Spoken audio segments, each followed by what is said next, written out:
Ohtani does hit his 3-run shot. The Red Sox outfielder ended up getting the MVP with a 2-run homer.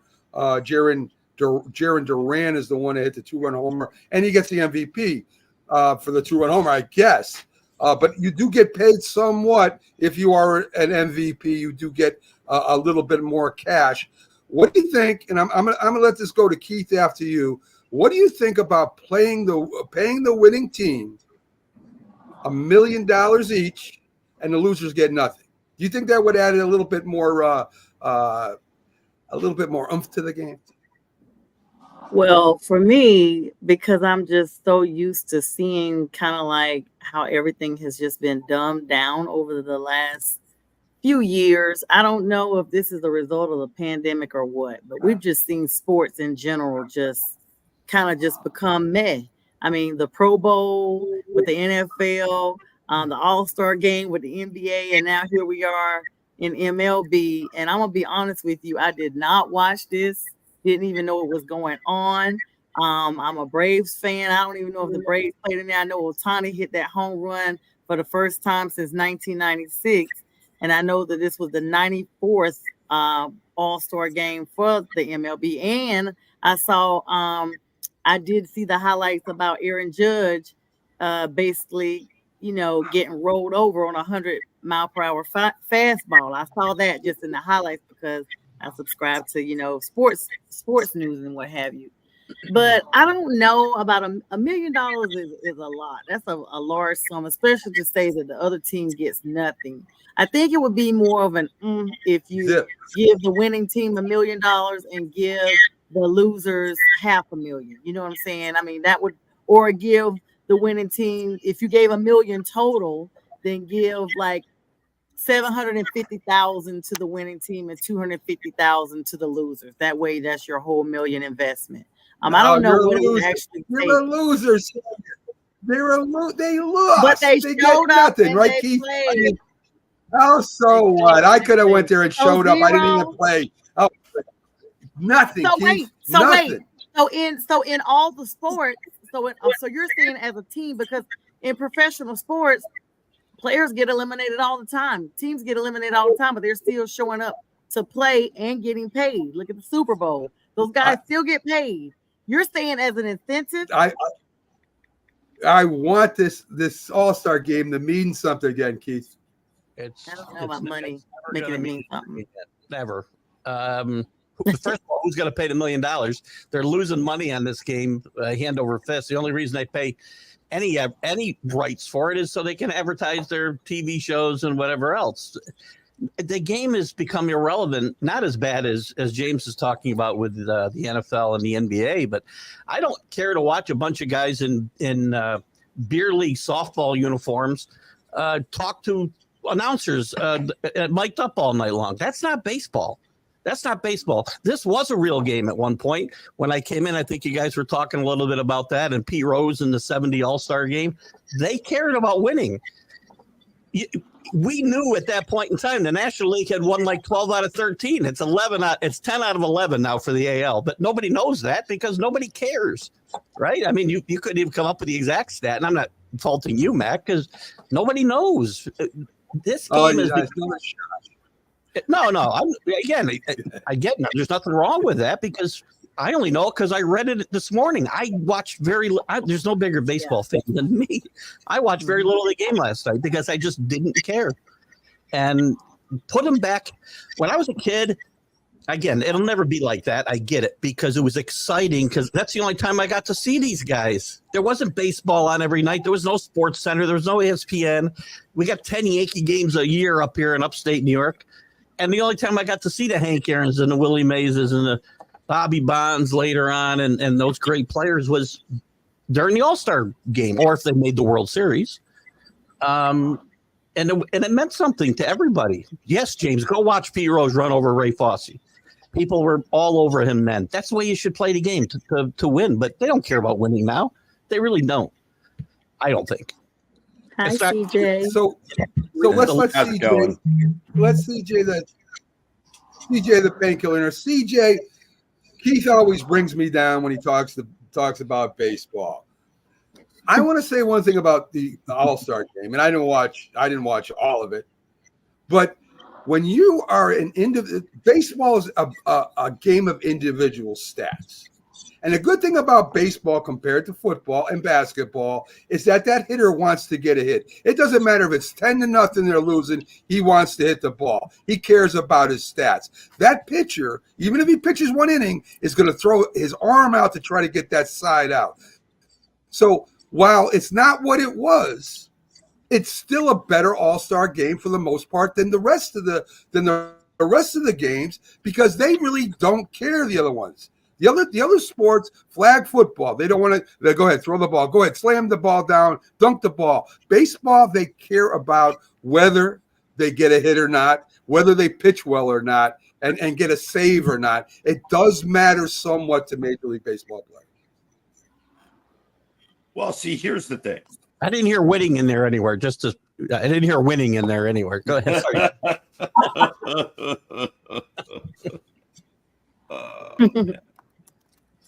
Look, my thoughts on the All-Star game, plain and simply put, is this. I have lost so much interest to it because it's just turned out to be a glorified scrimmage.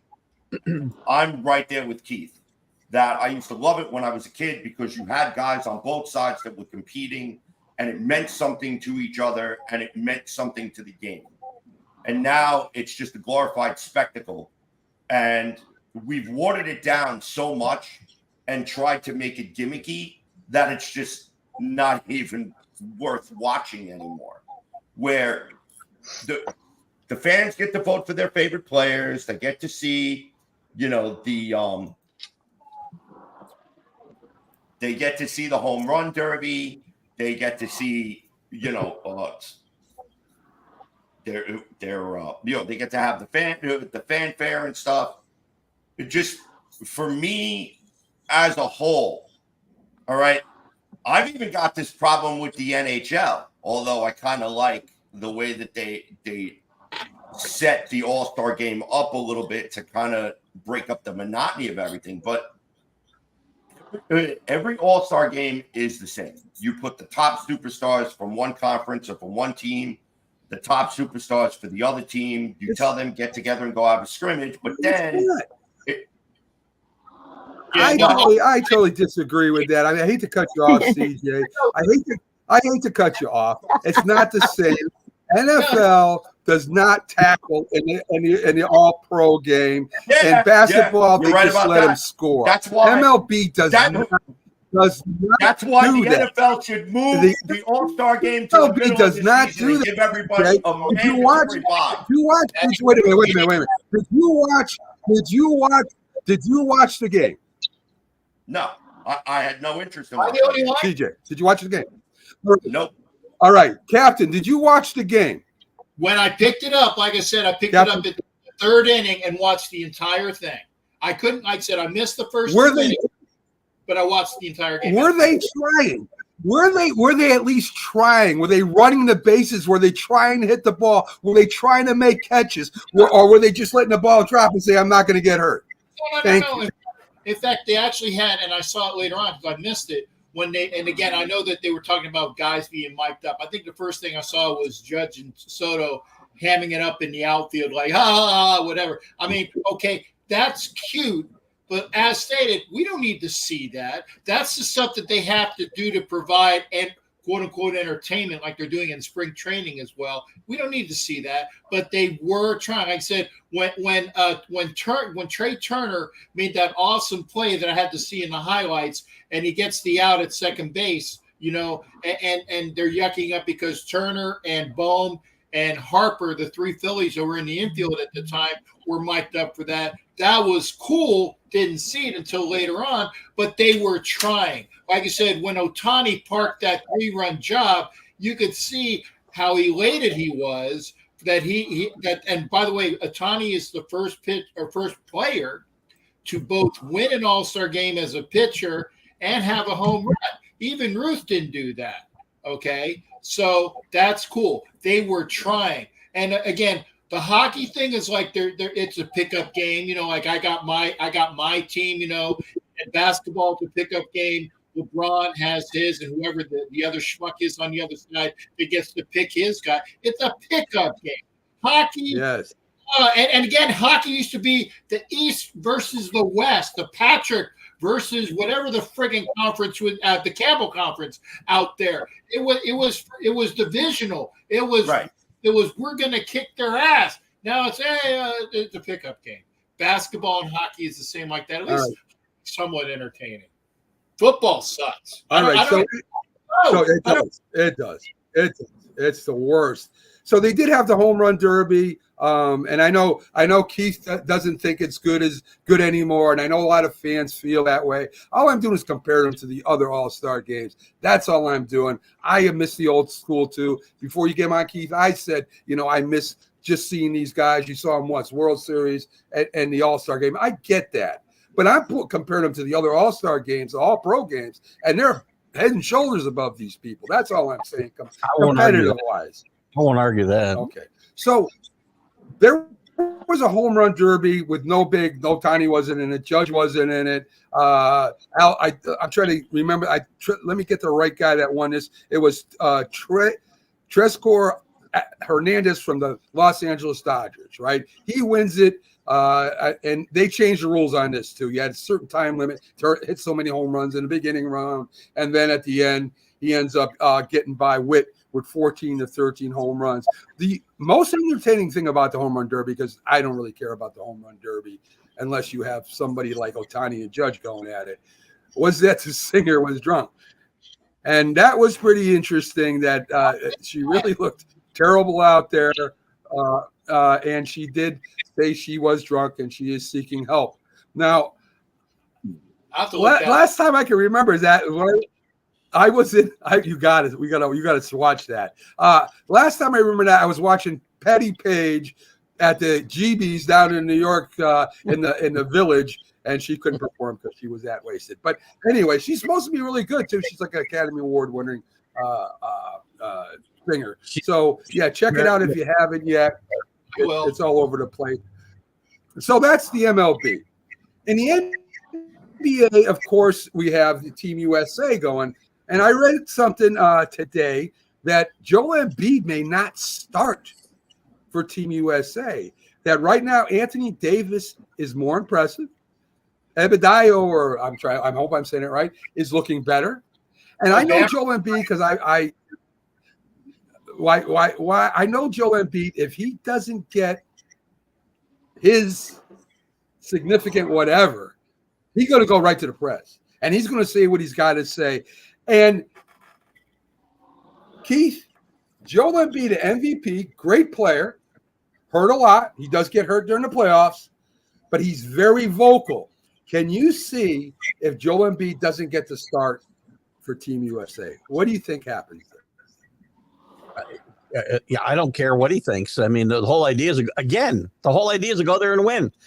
If the best team is, we talked about this, it's not about the best players being there necessarily. It's about putting the best team together with the best chance to win a gold medal. That's what we're there for. Not to patronize Joel Embiid or any player. If Anthony Davis is a better fit for what they're trying to do, then he ought to play. Plain and simple. And that goes for any player. If it was LeBron should sit. It's not going to happen. I get that, but that's what should happen.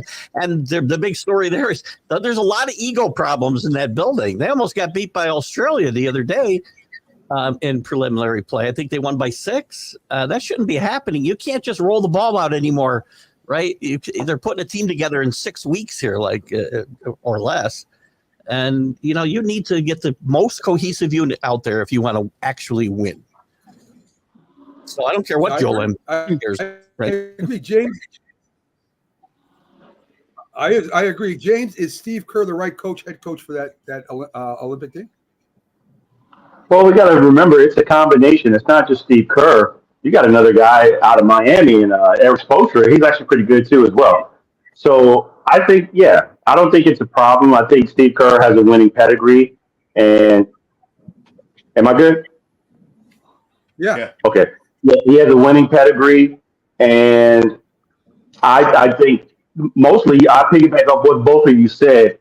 It's just, it doesn't matter. It just needs to be You got 6 weeks. You put these guys together. You got a lot of egos there. Ultimately, the goal throughout history is to go and win the gold for USA. That's what matters. So I would expect Embiid not to go out and say anything about this. It just keep his head down, keep his mouth closed. Or he could have played for he could have played for Cameroon and not or Paris and not said anything. Maybe And he's so, babying that injury he got. That's a possibility Yeah, as well. He's a little rusty. He says, I don't know, Sonia. Steve Kerr seems like a nice guy. When you're a head I coach like of a Steve team Kerr. with egos, I like him too. But when you're a head coach with a lot of guys with egos, sometimes you got to be a little tough. Bring the hammer down. I've never seen Steve Kerr really do that. Yeah, I think Steve Kerr kind of is in one of. I like him because he kind of is in one of these in between positions from being player to coach, and we see that a lot of times. We've seen it with Tyronn Lue and other NBA players that go on to coach, and they may not be in the same mindset as Steve Kerr is, but Steve seems to be level-headed.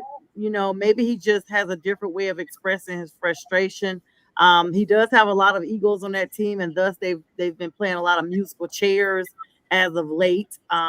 I really feel like the main ego is still with the team for some godforsaken reason, and that's probably why. I mean, I just really feel like maybe the behavior that has been exhibited by Draymond has just kind of blanketed over into the locker room as a whole. We may see a different Steve going, you know, with that specific team going into the league, but I like him. I think he has a good coaching style. Everybody doesn't have to be, you know, angry face screaming to get their point across. People just have differences of coaching style. Yes, Keith, I see you're dying to say something. No, Steve Kerr has got three or maybe it's four. It's 3 NBA championships. And as far as he goes, he won a championship at a team with Kevin Durant, Curry, Draymond Green, Klay Thompson. So he's managed coached plenty of big egos, right? So I think he's a great coach for this team myself. Yes, thank you, Keith, for your amen over there. I appreciate it. I was worried when I saw it. I was like, what did I say wrong? But You're good. I want to piggyback off what they both said. Mac, I think you're selling Kerr short because this is the same guy that got punched out by Michael Jordan, got into a fight when he played for Chicago. So his toughness, I'm pretty sure, is there. So he just may not exude it on screen. A lot of guys are tough that may be quiet, maybe present a nice guy. I mean, look at Ray Leonard. He looked like nice and everything like that. This guy was a killer in the ring. You know, so I mean, I would imagine that Kerr, he hit the proof is in the pudding. He won 4 rings with his team currently, and as a player, he won a couple of rings. He won 3 rings as well. So I think this guy's pretty tough. He's seasoned. Go back, and again, I'm probably sure Coach K just had enough of it. But Coach K was the best coach. Yes, he was. College coach, and he was dealing with the egos of the NBA players. But the NBA players would actually listen to him. Okay, and Coach K was the shiznit. I would have loved to, may he rest in peace, Bobby Knight coaching those players, because Bobby would probably, if the guy came up into Bobby Knight's face, Bobby would probably pop off and punch him because it was probably deserved. But you get somebody like Coach K, Bobby Knight, the old Sixers and Kansas coach, God, I'm forgetting his name, with the glasses at the very, just primeval of overheated coaching. He was AI's coach in Philadelphia. Larry Brown. Thank you. Larry Brown had more stickers on his suitcase than anybody in the history of mankind. But Larry Brown didn't take any crap. So you got to get a hard-nosed coach, right? Larry Brown, I guess Krzyzewski said no, but Krzyzewski, even Williams from North Carolina, back in North Carolina, get a good college coach that knows how to handle the egos that he has to deal with, because he doesn't have to deal with them in the NBA. Kerr's okay, but I want Coach K, Williams, and and God, or the embodiment of Bobby Knight to come in and coach these bastards. I would love that. CJ, let me get to you on this next question. And I read an article today about Klay Thompson. He was just mentioned that when he went to the Dallas Mavericks, part of his contract was to be a guaranteed starter and have guaranteed minutes. That's why he went to Dallas. He's going to be their starting forward. I have never heard anything about somebody getting guaranteed minutes to play in a game. I think the fact that somebody's actually being guaranteed minutes as part of their contract or whatever, I think is ridiculous because of the fact that it's a team sport. So the fact that you're now, if that particular part of the team is not firing on all cylinders and not carrying their load, you're now going to put the onus on everybody else. And I just think it's a little bit ridiculous for them to have guaranteed minutes. I mean, really, I don't know who comes up with these, but whoever comes up with these needs to get hit in the head with a bat. I'm sorry. Some of these contracts is such a joke that I just sit here and I despise talking about it, because otherwise I could probably do a 2 to 3 hour show of nonstop cursing about why today's professional concept. My show. That's Captain Jack show already. Yeah, there you go. I love cursing. I don't do it here, but I love cursing. It's like we have now seen professional sports turn into the biggest joke known to mankind, because now every single athlete has become a specialist. They've got to have something exclusive in their contract. Oh, I can only have Avion water. I can't have Zephyr Hills. I can only use blue towels. I can't use pink. This is ridiculous. You are playing a professional sport. You are playing a team game. It is the same team game that you played when you were 5. The only difference is that now you are getting paid for it.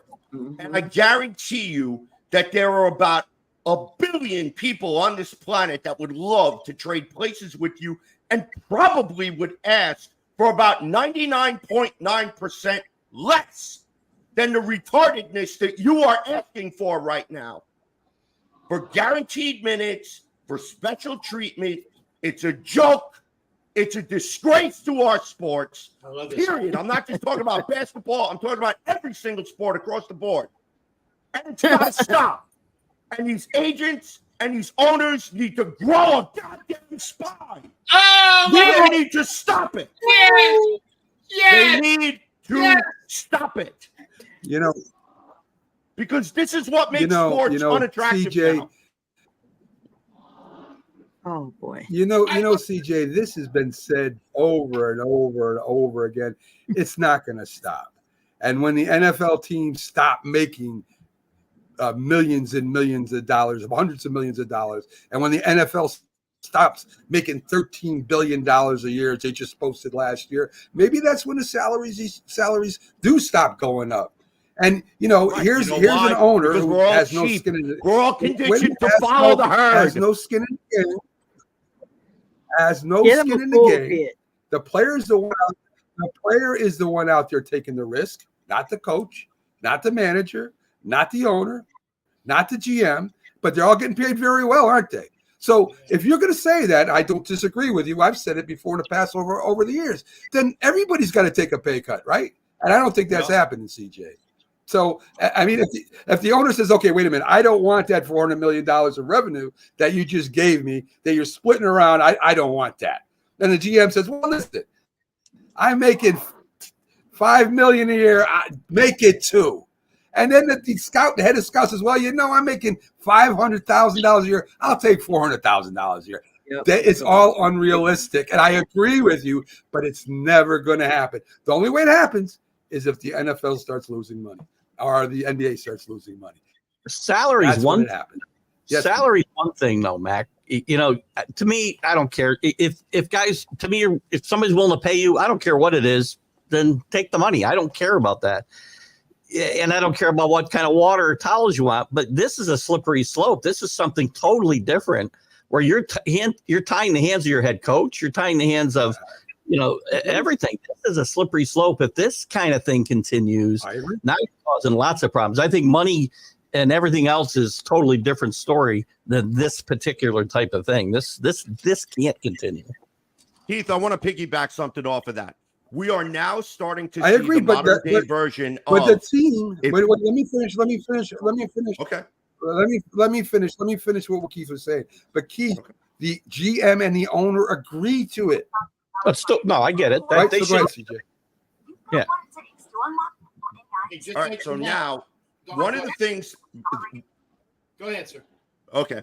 One of the things that we're starting to see now, and I want to piggyback this off of what Keith just said. Do you guys remember when you were kids? If you give a monster, if you give a monster a cookie, they're gonna want a glass of milk, right? You give them a glass of milk, they're gonna want something else after that, right? So the moment we start making these little concessions, okay, you now, like you guys talked about, you're now starting to go through a slippery slope in which now pretty soon you got to make exceptions for everybody. If you did it for this one, you got to do it for this one. If you did it for that one, you got to do it for Agree. that. And the problem is they now have created a monster that they don't know how to control. And it's a monster of their own making. Agree. Yeah. 100%. 100%. And again, 100%. it's Go ahead, a Captain. conversation, like I said, that CJ was talking. By the way, CJ, if you want to swear, come on my show anytime, man. Trust me on that. Let me know. There you go. It's open invitation. Everybody gets an open invitation to swear on my show. Now that I'm allowed to, Max said I can. Anyway, the thing is that it's a conglomerate of. You were talking about the agents and the players. Remember in Jerry Maguire where the kid goes up to the guy and says, "Hey, will you sign this card?" He goes, "Oh no, man, I only sign Spot Tough sports cards because it's in my contract." That's a bunch of crap too. Again, I said crap. I didn't say the other word. But, it's all of these little things that's in the contract where the agents say this and the sponsorships and the GMs, like you said, and the owners. It's unfortunately, we're all preaching to our own choir, okay? It's the white guy yelling, yes, come on, Chris, come on. Hey, you don't have to be white. It's all races come in and do that. Why? Conglomerate. It's not. He didn't yell. Unfortunately, it's not going to change anything. Keep buying the Oh, product. man. Keep buying the product. It's not. Agree, Captain. Speaking of that, maybe racism, maybe not. I don't know. But a Hall of Fame running back goes on an airplane, United Airlines. He wants to get some ice or something for his child or his family. He taps the flight attendant on the shoulder. The flight attendant says, "Don't hurt me, don't hurt me," runs to the front of the plane. What? And Terrell Davis was taken off the United Airlines in handcuffs and was when he arrived in California airport, the arresting officers have apologized to him, and the United Airlines is now doing a review, has suspended the attendant until the review is done. Now, I don't know. There are people out there that react crazy for no reason. Maybe they're on drugs. Maybe they're just over emotional. But can you imagine? And I've seen Davis before. He wasn't on on some show. Seems like a real nice guy, big guy, but a nice guy. But here's an attendant that could have got him in some serious trouble, and he seems like he didn't do anything because they're apologizing to him. So, Sonia, I haven't heard from you for a while. What do you think about this? So first of all, we have to realize that this world is made up of people, and in that you have all different types of people dealing with their own personal demons and their own personal issues and idiocracies and what have you. And I think that, in my opinion, I haven't seen it. I've heard about it. I don't know the race, I should say, of the person he touched. But I've been on a plane. I've touched a stewardess to get, or a flight attendant to get their attention. I'm sure everybody does. And what an idiot that you don't recognize him, such a notable NFL player. And then you scream wolf like that. In my opinion, I don't think it was necessarily that it was a black guy that touched her. I think this is just something going on with this girl's mental health, that she just legit felt like, oh my God, somebody touched me. I've been assaulted, blah, blah, blah, blah, blah. And I think, she needs to have a mental health assessment. And if in fact it was racist, then she doesn't need to be working in the public sector at all, because especially for United, such a reputable airline, you're going to have billions of people fly that airline and other airlines throughout this country and throughout this world. And I'm sure, she's had other incidents before where she had someone try to get her attention and she didn't go running and screaming then.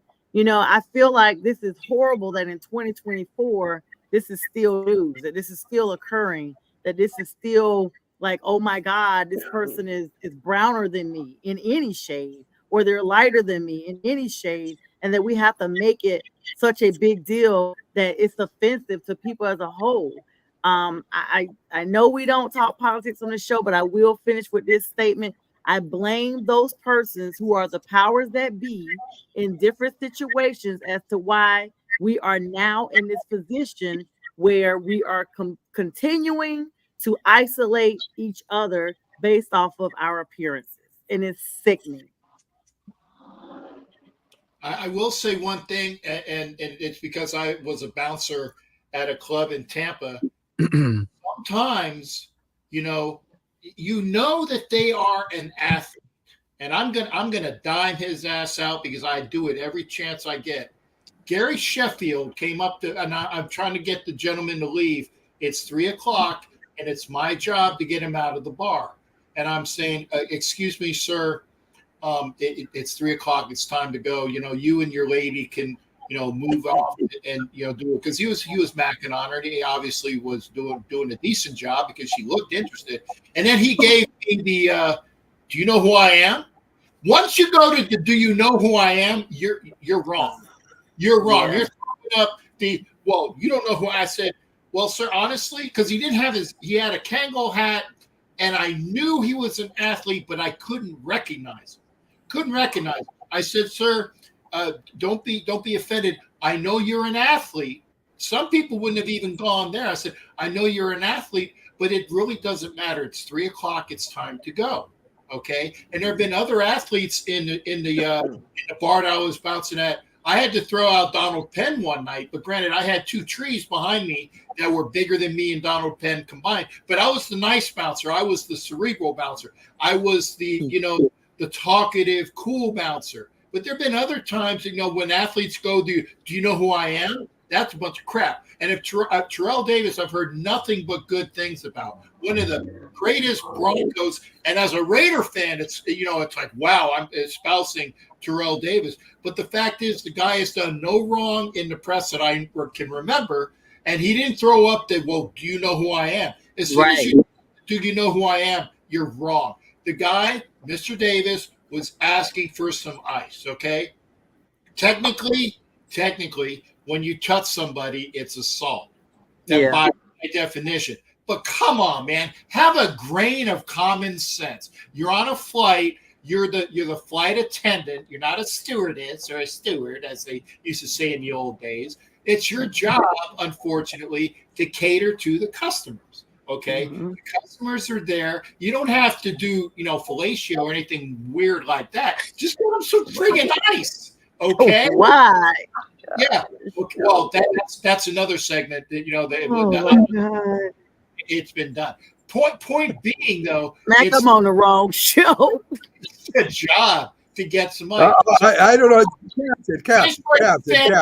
You can swear all, Captain. you can swear all you want, but we do have a lady here among us. I mean, Proper term. I use the proper term, man. you did. You did You so did. well on my show last night. What has happened today? He used it all up. He used it all. No, I use the proper term. Okay. Yes, you did. Yes, you did. All right. So anyway, Captain, thank you for using the proper term. Thank you. One thing I want to cover, and maybe and James, Keith, CJ, anybody, Skip Bayless is all done. He's going to have his last show at the end of summer. Skip Bayless is responsible for Stephen A. Smith. I don't know if that's a good thing or a bad thing in your eyes. He did get Stephen A. Smith started, but it seems to me that Skip Bayless is not a number one guy. He's a number two. He Shannon Sharp showed him up. Shannon Sharp's gone. Stephen A. showed him up. Stephen A. Smith went on, and then he had this little round table of people coming in and out, but it never panned out. So there are people that are responsible for other people's careers, even though they're not as good as those people, which blows my mind sometimes. What are your thoughts, Skip Bayless? I mean, feel bad for the guy? Do you think he's going to get another job? Do you? What are your thoughts on this guy? And we'll just take it around the horn. James, what do you think? I think he's known for giving outrageous takes, and I think he started Stephen A. Smith, and he started the careers of both Stephen A. Smith and Shannon Sharp in regards to Shannon Sharp was definitely on CBS before he went to the Undisputed, but they had their run. They had a very successful run, and it was between both of the guys that he was with. They had great chemistry. It's just that he seems to outweigh his welcome and with the takes. And from what I understand, Shannon Sharp said that they weren't even talking after the incident regarding Tom Brady and the comparison between him and his ring thing. They weren't even talking off the air. They would just come in and do the job, and that was it. So I mean, ultimately, he outweighed his welcome. He's going to find something else. I mean, he has success. It's just it seems to have hidden a very low point right now with those guys. Keith, you, Captain, I'm not sure how long CJ's been on. We've been on for quite a while. What is your opinion of Skip Bayless? He did, give as James said, two guys, Stephen A. and Shannon Sharp already had a start as you alluded to, but he brought them both into his stratosphere. They carried him, as far as I'm concerned. Stephen A., whatever you think of Stephen A. Smith, he carried Skip Bayless for years on ESPN, in my mind. And Shannon Sharp did the same thing. And the straw that broke the camel's back there was Skip's comments about DeMar Hamlin the night he fell on in Buffalo, and Shannon Sharp didn't show up to work the next day. Said it wasn't because of that, but it was, and that was the final straw there. And they struggled in the ratings without Shannon, and I think he's been carried by these two guys for a lot of years. That's what I think. I agree. Captain, you too? Yeah. First off, let's correct this. It's A. Stephen Smith. Okay, that's how. Fine. Yeah, James gets it. Okay. Yeah, he figured it out. I get it. Thank you. But yeah, his opinions are so over the top. I don't listen to A. Stephen Smith. I don't listen to Shannon Sharp. I definitely don't listen to Skip Bayless. So these shows that they were on had zero interest in my mind because of who was on the show. Okay, and Bayless probably outlasted a couple years, if not longer, than he probably should have. Remember, there are guys in this industry that have their snap. I remember when Jimmy the Greek made those offensive remarks years ago, and again, old guy stuff, okay? One remark, and he was gone. He was when you do something stupid, that's your snap, and that's where you go. I mean, the guy who played Kramer, when he did his stand-up routine, dropped the N-word, he was gone. So when you do something really stupid, it's going to get you. And I'm surprised he's even lasted this long because he's been teetering. He's been teetering on the edge. Okay. Even when Brett Musburger was macking on AJ McCarron's girlfriend, now wife, and he caught a lot of flack for that. He eventually said, hey, time to peace out. But there are times when these guys just last too long. Bayless will get what he wants eventually, maybe when the dust settles and somebody's looking for a name to do a project and say, hey, Bayless is available. I wouldn't want Bayless to referee a soccer game or a kickball game at the local elementary school or call it. Hey, I'll do the broadcast and I'll be more entertaining than Skip Bayless. Yeah, very, very well said, both of you. I mean, yeah, I take no pleasure. I don't mind a debate show, but when it becomes a yelling match and it's more about the person than it is the topic, I lose interest in it. Yes, Sonia. You forgot my perspective. Go ahead, Sonia. All things from a lady's perspective. Yes. All things Skip Bayless from a lady's perspective. So first of all, Skip can be available to come on our show now. And he has not been the same since that whole Shannon Sharp fallout, but he got into it with Jalen Rose, Chris Carter, Richard Sherman. I mean, Richard Sherman was like, dude, you haven't even done what I'm doing to even try to talk to me, basically. And so after the fallout with Shannon Sharp, I mean, it was literally heated debates that I thought they were going to come to a physical altercation on the set. And so next thing you know, Lil Wayne is on Skip Bayless's show. And you're like, wait a minute, what is this? What is he doing? He is, and like Keith said it, the DeMar Hamlin situation was like, okay, it was an eye opener. If you let everything else roll, off the back of your head or whatever, back of your back, the DeMar Hamlin situation itself was like, whoa, wait a minute. The game should have been completed because of what now? This guy literally died. Not almost died. He literally died and was resuscitated back to life. And you're worried about, oh my God, who's going to play who, how's this going to affect the playoffs? Like, and the whole country knew better, even if they thought that, to even say it out loud. But Skip, with your platform, you said that. And so Skip can skip his A right on up out of there. There you go. All right. Very well said. And I agree with all of you. I never liked, like I said, I never liked format anyway when people are just yelling and the one who yells the loudest is the one that drowns out the other ones.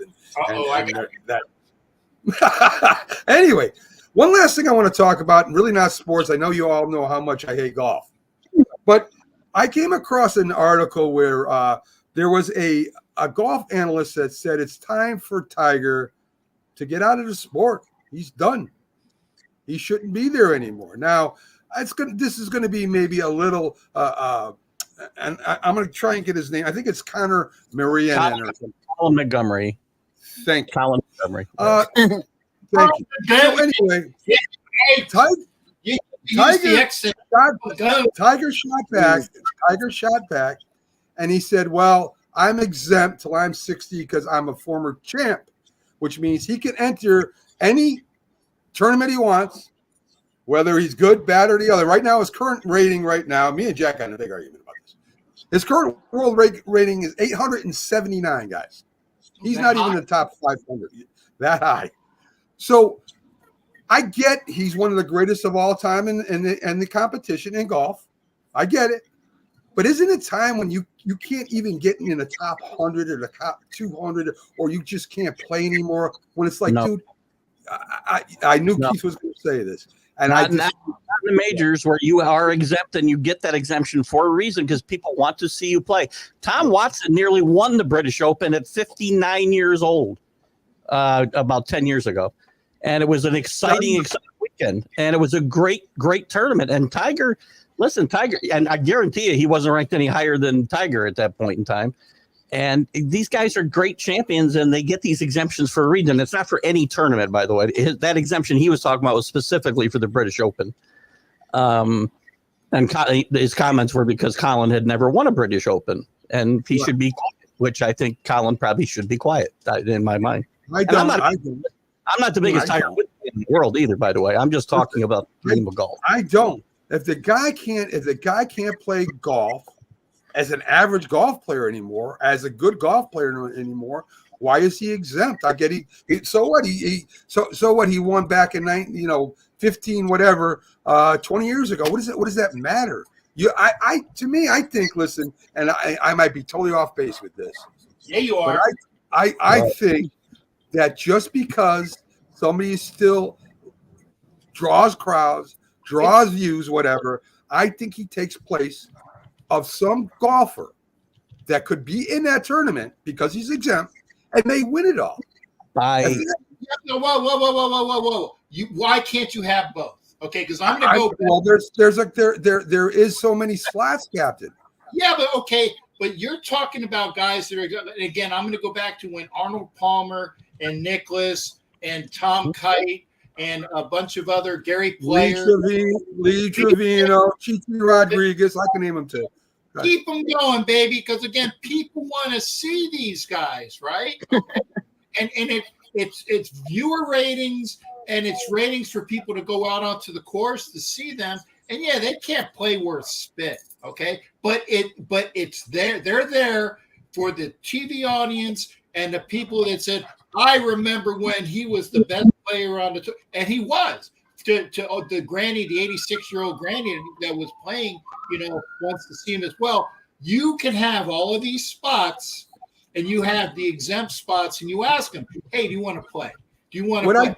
I get it. Listen, Captain. I understand it. What I'm saying for the competition, for the team itself. Listen, once a player, say like Willie Mays came back to Mets. He was no longer Willie Mays, right? And he tried that, but he just wasn't Willie Mays anymore. It was kind of sad. It was. And if I'm an upcoming golfer, if I was, which I never would be, but if I was, why should I not get the shot that Tiger Woods got when he first came on the scene? Why, by him playing and me not getting the spot, why should I not get that chance? By your logic, though, he would have not been eligible for the 2019 Masters, and he won it. By the same logic, he would not have been eligible for that tournament by what you want to have in place.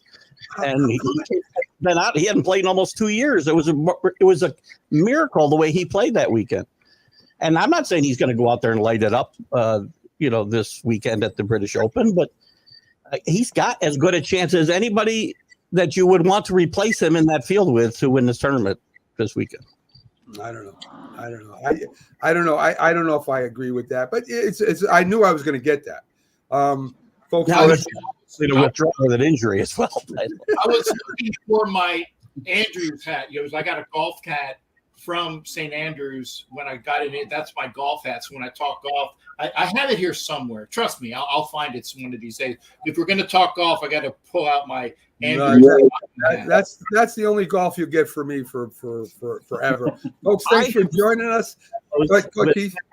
I've been doing these shows with Mac since 2020, and he has never, ever brought a golf topic to the show, ever. Thank you. First time for everything. Thank you, folks. End of the night.